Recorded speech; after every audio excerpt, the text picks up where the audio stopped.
May mga taong sagad sa buto ang kasamaan at maging ang malamig na bangkay ng isang babae ay walang pangiling nilalapastangan. Paano kaya kung dahil sa paulit-ulit na paglapastangan sa isang bangkay ay magkaroon ng anak ang isang bangkay?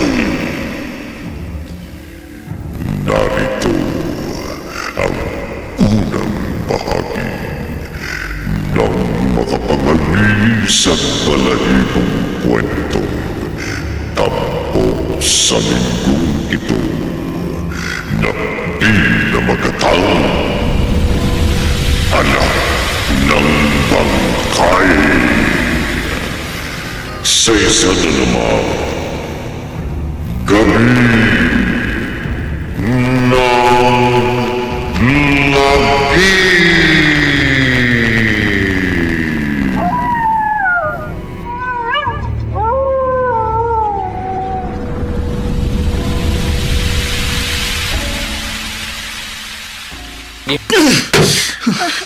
Mark, huwag kang magdabog. Nasa loob ka ng aming pamamahay. Binigo mo ko, Aubrey. Sinabi ko lang sa'yo ang totoo. Pero alam mong mahal kita.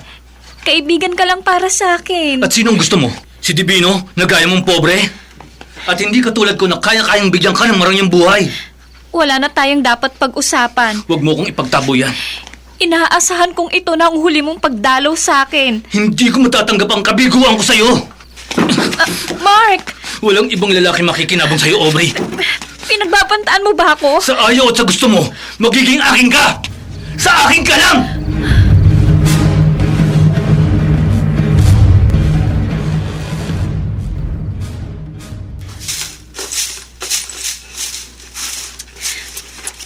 Ate Selly, bakit ka napapailing? Narinig kong banta sa'yo ng Mark na yun kagabi, Aubrey. Huwag mong intindihin yon. Hindi ba maperang pamilya nila? Kahit mayaman si na Mark, hindi niya ako maaaring gawa ng masama. Dadalawa na lang tayong magkasama sa buhay. Mula nung sabay na namatay sa aksidente ang ating mga magulang. Hindi ko mo mahirap lang tayo. Magpapatakot na ako sa lalaking yun. Pero, paano kung daanin ka niya sa dahas?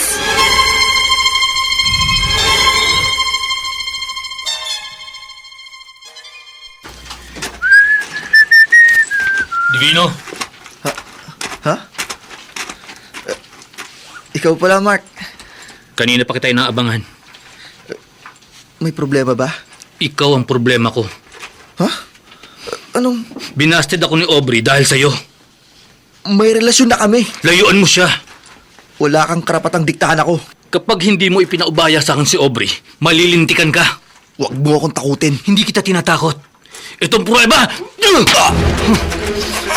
Bakit mo ako sinapak? Papalag ka, ha? Hindi ka uubra sa akin.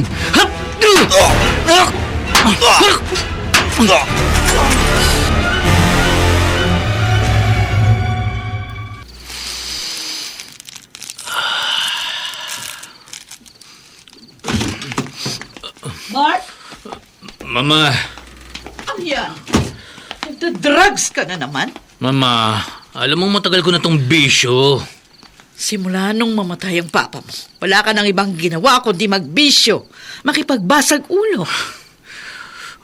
Huwag niyo nga akong istorbohin. Aba, ayaw mo nang pasaway sa akin? Dahil diyan sa masamang bisyo mo? Meron ka pa raw binugbog kanina doon sa kabilang barangay. Wala yon. Ay naku, Mark! Hindi ko na alam ang gagawin sa'yo. Mama, ano man ang gawin ko, huwag niyo akong pakialaman. Dahil kung hindi, magkakagulo tayo.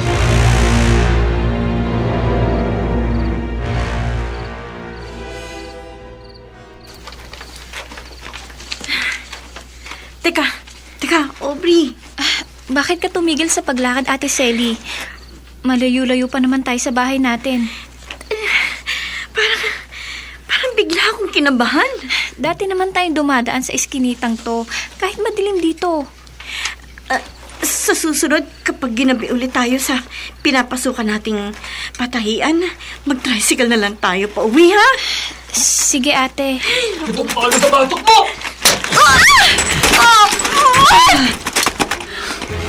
Ate! Ate Selly! Huwag kang mag-skandalo, Aubrey. Nawalan lang ng malay ang kapatid mo. Hayop ka! Bakit mo pinalo ng baril sa ulo ang ate ko? Pagkargado itong baril ko, kaya sasama ka sa akin ng maayos. Halika sa kotse! Bitiwan mo! Kapag pumalag ka, pasasabugin ko ang utak mo!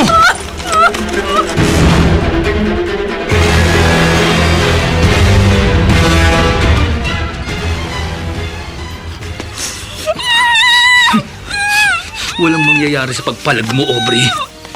Binasalan ko ang bibig mo at ginapos ko ang mga kamay mo para magawa ko sa iyo ang lahat ng gusto ko. Sikreto ang kwartong ito dito sa basement ng aming bahay.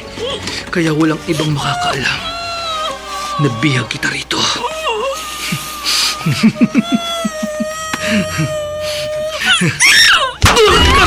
Gaga ka!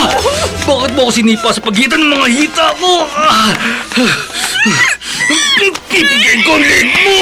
Dudurugin ko ang lalamunan mo!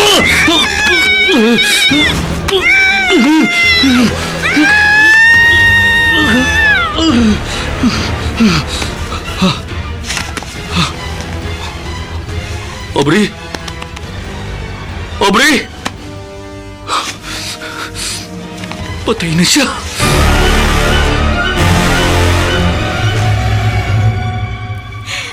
Sarmiento, dinukot po si Aubrey. Sinong dumukot sa kapatid mo, Selly? Hindi ko alam. Nawalan ako ng malay nang may pumalo sa ulo ko. Ha? Kaya hindi ko nakita kung sinong tumangay kay Aubrey at kung saan siya dinala. Mabutit nag-report ka kagad dito sa presinto. Kaya mga pulis ang inaasahan kong makakatulong sa bunsong kapatid ko. Kaya nung matauhan ako, tumakbo kaagad ako dito sa inyo. Sige, huwag kang mabahala. Tulungan niyo sana ang kapatid ko. Ngayon din hahanapin ng mga kasama ko ang kapatid mo. Sana mailigtas niyo siya. At huwag magkatotoong kabako na napatay na siya.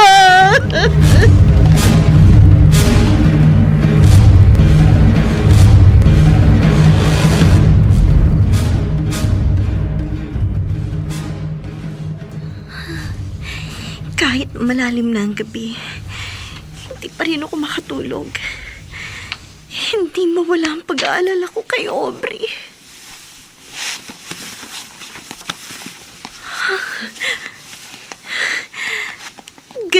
Ganito rin ang nararamdaman ko nung bago na aksidente ang mga magulang namin. Ngayon po malulung ang aso.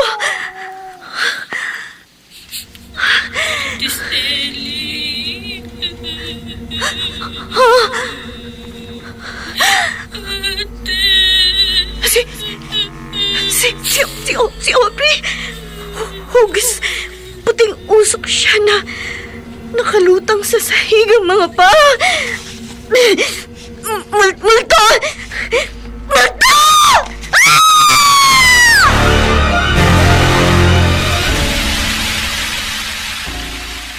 Ano, Selly? Nagpakita sa'yo kagabi ang multo ni Aubrey? Oo, Divino. Kaya pagkagising ko, pumarito kaagad ako sa'yo. Naunahan mo lang ako. Talagang pupunta ako sa inyo para alamin kung ano na ang naging resulta ng paglapit mo sa presinto. Wala pa rin balita ang mga pulis sa paghanap nila sa kapatid ko. Maghahanap rin ako. Naglaho rin kaagad ang multo ni Obi kagabi. Pero nakatatak pa rin sa isip kong kanyang mukha. Gagawin ko ang lahat para makita siya. Umiiyak ang multo ng kapatid ko, Divino. Nasa mukha niyang pagmamakaawa sa akin ang paghingi ng tulong. Matatagpuan rin si Aubrey. Iisa malamang ang dahilan. Kaya nagpakita sa akin ang multo ni Aubrey. Patay na siya!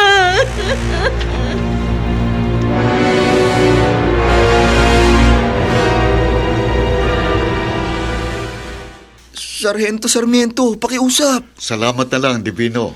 Umayag na kayo, sumama ako sa inyo sa paghanap kay Aubrey. Baka malagi lang sa panganib ang buhay mo.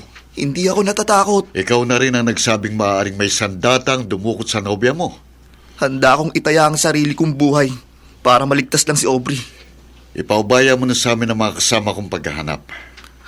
May tiwala ako sa inyo, Sarge. Gusto ko lang makatulong. Kahit hindi ka sumama sa amin, may maitutulong ka. Ano yun, Sarge? Sabihin mo sa amin, may pinaghihinalaan ka ba kung sinong dumukot kay Aubrey?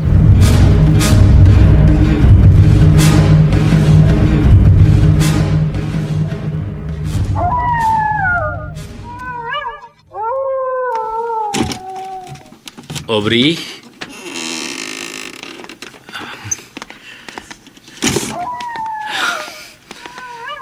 Narito na uli ako, mahal ko. Sabi ko nga sa'yo, hindi ako papayag na lumipas ang buong araw na hindi kita makikita at makakausap.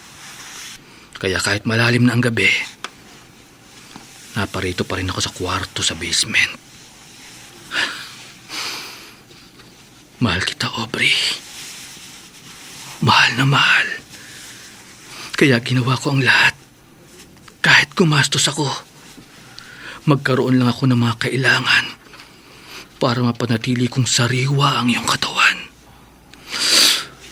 Ang iyong mukha at katawan na sinasamba ko.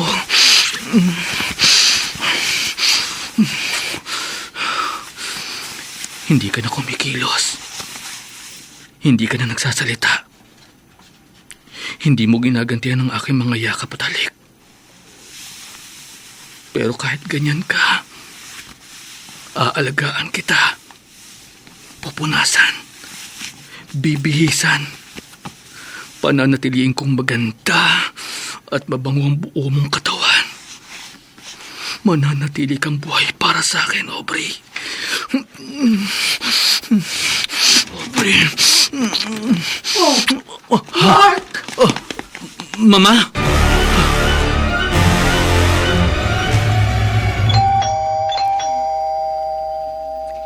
Tao po! Sandali lang. Anong problema? Ako si Sargento Sarmiento. Alam ko. Naka-uniform ka. Siya ang sinasabi ko sa'yo, Sarge. Mark, Huwag mong sabihin ipapupulis mo ko dahil sa panggugulpi ko sa'yo nung minsan, Divino. Wala na sa akin yun, Mark. Iisa ang dahilan kaya sinamahan ko rito si Sargento. Si Aubrey. Aubrey? Mark, nawawala raw ang nobya ni Divino. At ako ang pinagbibintangan yung may kagagawan sa kanyang pagkawala. Ah? Magdaan-daan kayo sa pagkilos at pagsasalita. Huwag niyo akong pagbintangan. Maaari ko kayong kasuhan. Hindi ka namin pinagbibintangan. Nagbabaka sakali lang kami na baka may nalalaman ka sa pagkawala ni Aubrey. Wala akong alam. Umalis na kayo. Mark! Lumayas na kayo. At baka magkaligtikan tayo.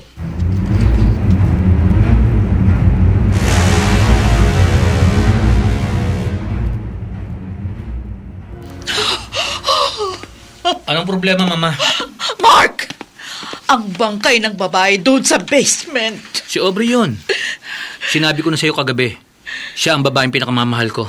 Siya ang dahilan. Kaya magdamag ako hindi nakatulog, hindi rin ako makakain. Bakit mo pahihirapan ang sarili mo? Patay na ang babaeng yon. Sinabi ko na sa inyo, para sa akin, buhay siya. Buhay na buhay. Hindi ka dapat magtago ng isang bangkay sa pamamahay natin. Mama, wag niyo na akong kontrahin. Dapat na mailibing yon. Sabing wag niyo akong kontrahin. Ang braso ko, Mark! Aray! Wag na wag. Nasasaktan ako. Bitiwan mo ko! Mama, hindi ka lang masasaktan. Kapag kinontra at pinakailaman mo ang pag-aalaga at pag-iingat ko kay Aubrey, kahit sariling magulang kita, baka mapatay kita. Anong klase kang anak? Mas mahalaga pa sa'yo ang isang kakilakilabot at nakapatidiring bangkay kaysa sa sarili mong ina! Anong klase kang anak?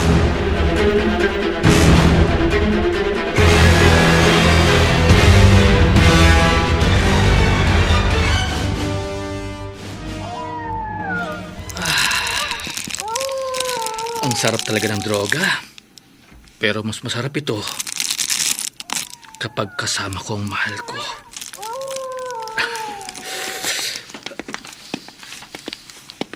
Aubrey, nakita mo sana kung gaano kita kamahal. Grabe kitang ipinagtanggol. Sabi ng mama ko, patay ka na. Dapat ka nang ipalibing. Pero hindi ako pumayag. Walang kahit sino ang maaaring maglayo sa'yo sa akin. Patay ka na raw. Matigas na raw ang iyong katawan. Malamig, mabaho, nabubulok na. Nakapangingilabot at nakakapandiri. Pero para sa akin, ang katawan mo ang pinakasariwa at pinakamalambot na katawang nahaplos at nayakap ko. Ang iyong mukha ang pinakamaganda. Ang iyong kutis ang pinakamakinis. Ang iyong labi ang pinakamabango na hindi ko pagsasawa ang halikan. Gaya ng dati mahal ko. Hayaan mo lang akong tanggalin maging ang kahuli-hulihan mong saplot. Gusto ko makita uli ang katawan mong sinasamba ko. Ang kaakit-akit mong kabuuan na nagpapaligaya sa akin. Hayaan mong painitin ka uli ng aking pagmamahal. Aubrey. Aubrey.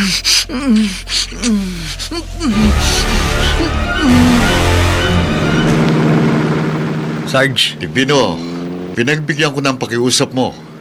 Sinama ka na namin ang mga kasama ko sa paghahanap sa nawawala mong nobya. nagpapasalamat naman ako sa inyo, Sarge. Oy, bakit ka napailing? Hindi ako naniniwala kay Mark. Mahirap kausap ang isang yun. Halatang may tinatago siya. Palbasa balitang lulong sa droga.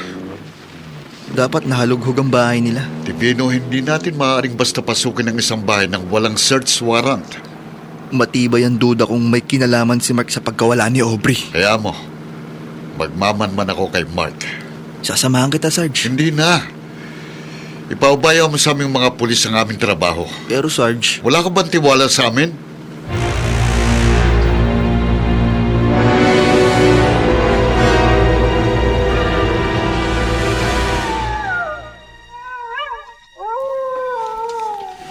kahit pilitin ko ang sarili ko, hindi ako makatulog.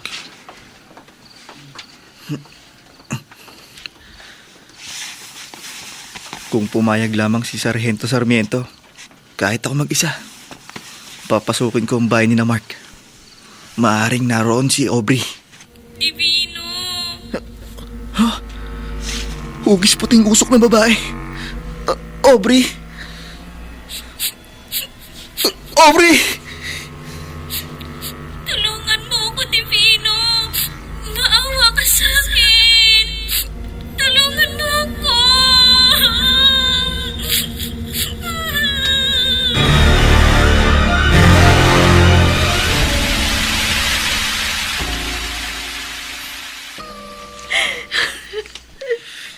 Selly, huwag tayong mawalan ng pag-asa.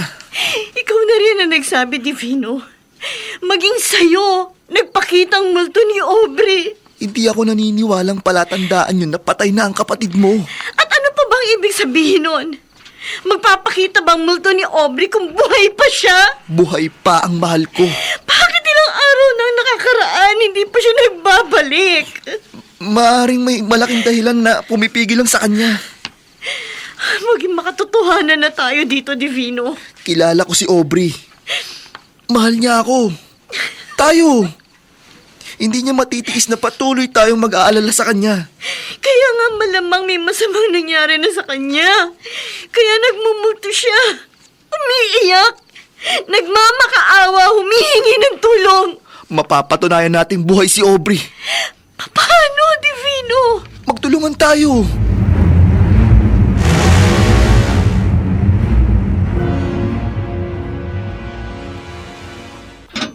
Pasok ka, Seni. Sally po, Mrs. Serda. Mama, Mark, bakit mo papapasukin ng babaeng yan? kapatid daw siya ni Aubrey. Alam ko. Kilala ko siya. naparito siya dahil... Alam ko malamang dahilan ng pagparito niya. Ako nang bahala sa kanya, Mama.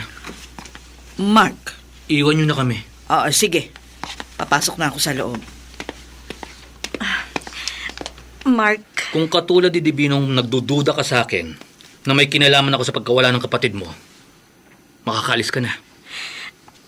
nagbabaka sakali lang ako na baka may nalalaman ka sa Wala pagkawalan. akong alam kung nasan si Aubrey. Binigo niya ako. Wala na akong pakialam sa kanya. Ganun pa. Ano pang itinitingin-tingin mo sa bahay namin? Sa bakuran namin? Wala. Umalis ka na. Kapag hindi ka pa lumayas, baka ipalapa kita sa alaga kong aso.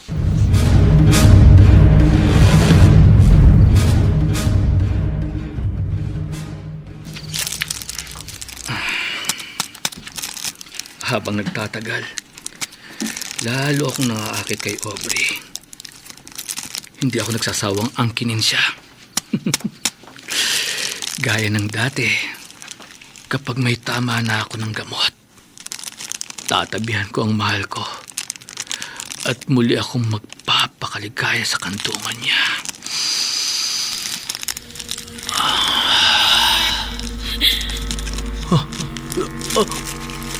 Aubrey!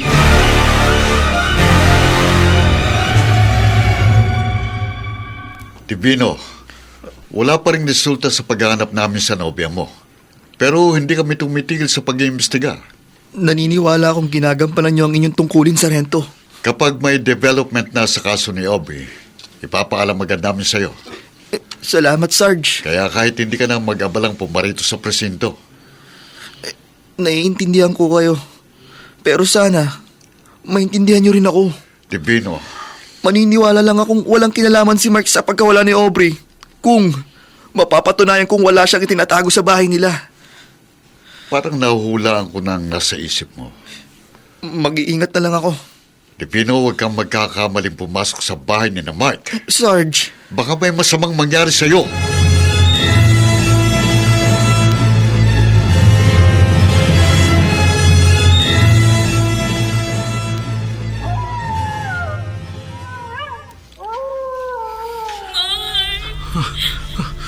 Ano itong nangyayari sa akin? Hindi pa ako langon sa droga. Pero parang nagtitrip na ako. Nakikiusap ako. Hindi ako dinadaya ng mga mata ko. Totoong nakikita ko siya. Nasa harapan ko ang multo ni Aubrey.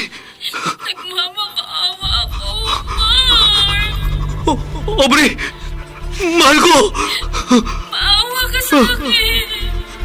Bigyan mo na ako ng katahimikan. Maawa ka!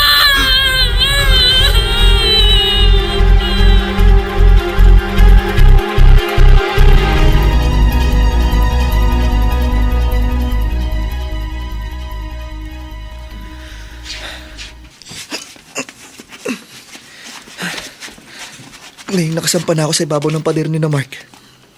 Papakabilahan na ako sa bakuran nila. Sinuway ko ang bilin ni Sargento na huwag akong gagawa ng maling hakbang. Pero maintindihan rin niya ako.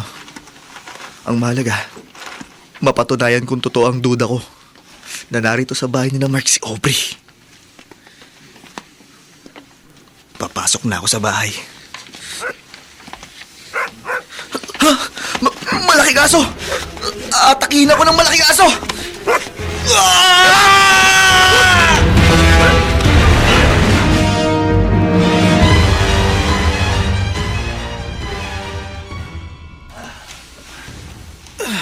Pasalamat ka, Divino. Nakalabas ka pa ng buhay sa bakuran ni na Mark. Hindi ko inaasahang may malaking aso doon, Sarge.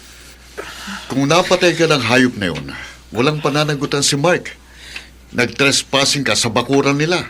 Sarge, wala akong masamang intensyon sa ginawa ko. Naintindihan kita. Pero wag mo nang uulitin yon. Sarge, Baka kapag nagtangka ka pang pumasok uli sa bakuran ni na Mark, mapatay ka na.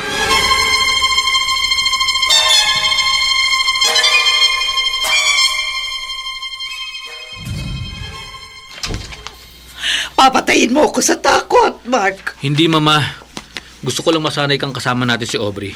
Ay, hindi ko yata makakasanayan na may kasama akong patay sa bahay. Kaya nga sundin mo ko.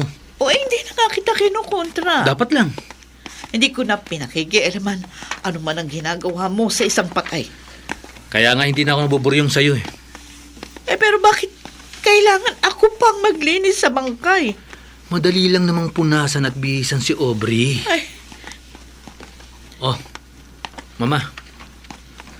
Narito na tayo sa basement. Pumasok na kayo. oo. Susundin kita. Pipikit ko na lang yung mga mata ko habang ginagawa kong gusto mo. Pupunasan ko na lang ang bangkay para mabihisan ko na siya.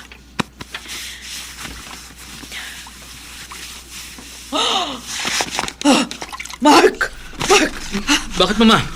Bakit biglang nanlaki ang mga mata mo? Ang tiyan ng bangkay! Pumipintig! Ha? Bakit lumalaki ang tiyan ni Aubrey? Nabuntis ang bangkay!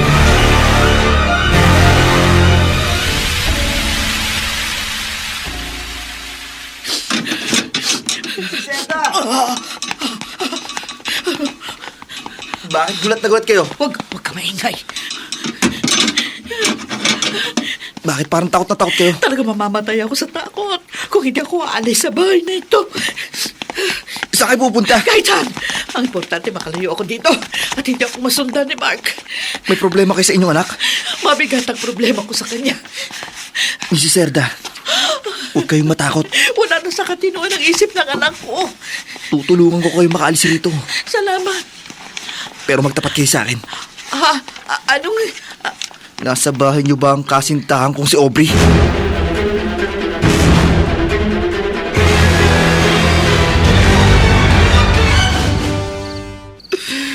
Selly. Ano, Divino? Patay na si Aubrey? Yun ang tiniyak sa akin ng mama ni Mark. At tinago ni Mark sa bahay nilang bangkay ng kapatid ko. Itinago at itinuring na asawa. Ayon kay Mrs. Serda. Kawawa naman ang kapatid ko. Napakahayop ni Mark. Totoo palang masamang hinala mo sa kanya. Malamang na siya rin ang pumatay kay Aubrey. Dapat pagbayaran niyang kasamaan niya. Wala na raw siya sa wastong isip ayon sa kanyang ina. Ipaalam kagad natin sa mga otoridad ang lahat. Galing na ako sa presinto. Nagkataong wala ron si Sarmiento dahil may inasikaso sa ibang lugar. Pero itinawag ko sa kanyang kahit mag-isa ako, kikilos ako. Pupunta ako sa bahay ni na Mark. Dumaan lang muna ako sa'yo para malaman mo ang lahat. Divino, Magtutuos kami ni Mark sa ginawa niya kay Aubrey. Magbabayad siya sa akin ng mahal.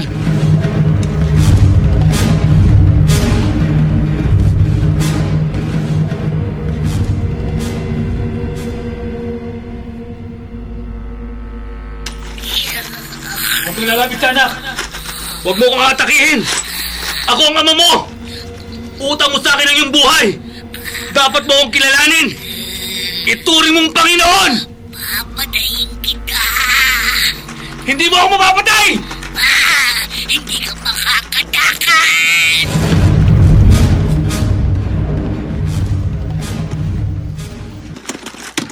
Maligno! Akong harapin mo! Ikaw ang unahin kong patayin! Ikaw ang mamamatay! Hindi mo ako mapapatay!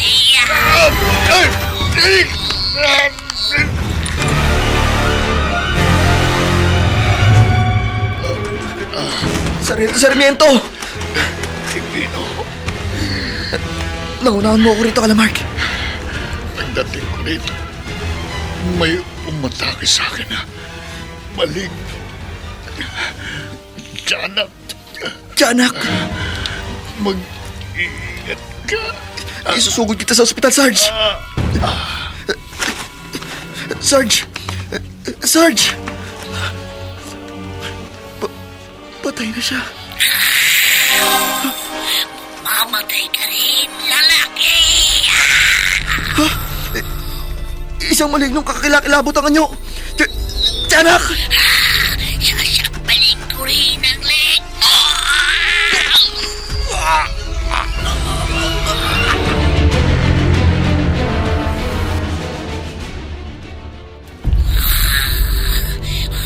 Ano pa ako nang magiging biktima ko?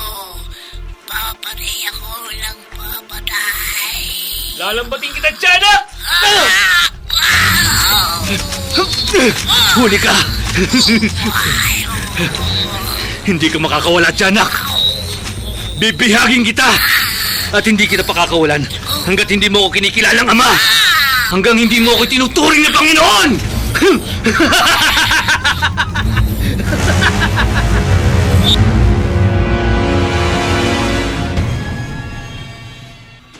Aubrey! Matutuwa ka sa ibabalita ko sa'yo. Nabihag ko ang anak natin. Binihag ko siya para kilalanin niya akong ama at maging sunod-sunuran sa lahat ng gusto ko. Ha?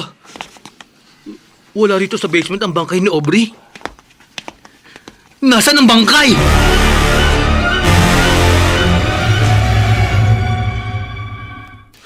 Aubrey! Nasaan ka, mahal ko? Aubrey! Ang munting hawla na pinagkulungan ko sa tiyanak, nakabukas. At wala siya rito. Sino nagpakawala sa tiyanak? Ako, Mark! Aubrey! Nagbuntis ako. Nagsilang ng maligno. At muling nabuhay Para magsama tayo habang buhay, mahal ko. para pagbayarin ka sa lahat ng kabungan mo! Dalawa kaming maniningil sa malaking pagkakautang mo, Mark. Ako at ang aking anak! Mamamatay ka! Mamamatay ka!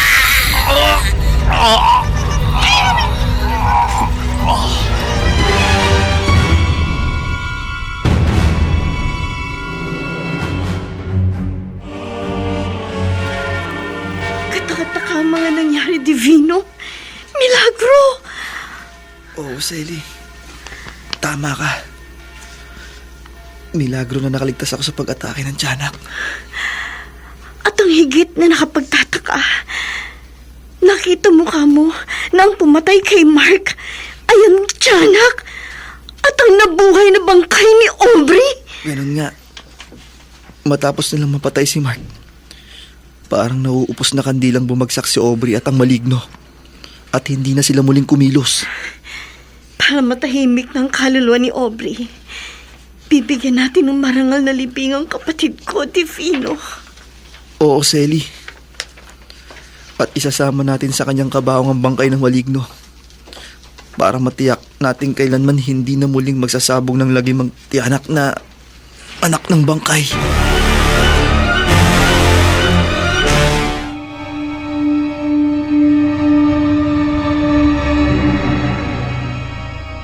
Hindi ka panipaniwala na ang isang bangkay ay maaaring magsilang ng isang kampon ng dilim at muli mabuhay.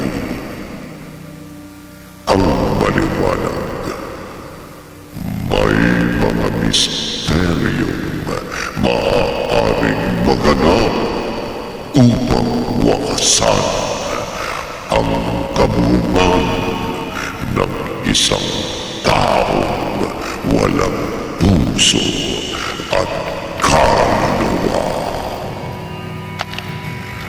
Dito natatapos ang ating tampok na kwento sa linggong ito na pinamagatang Anak ng Bangkay. sa isa na naman gabi ng lagi.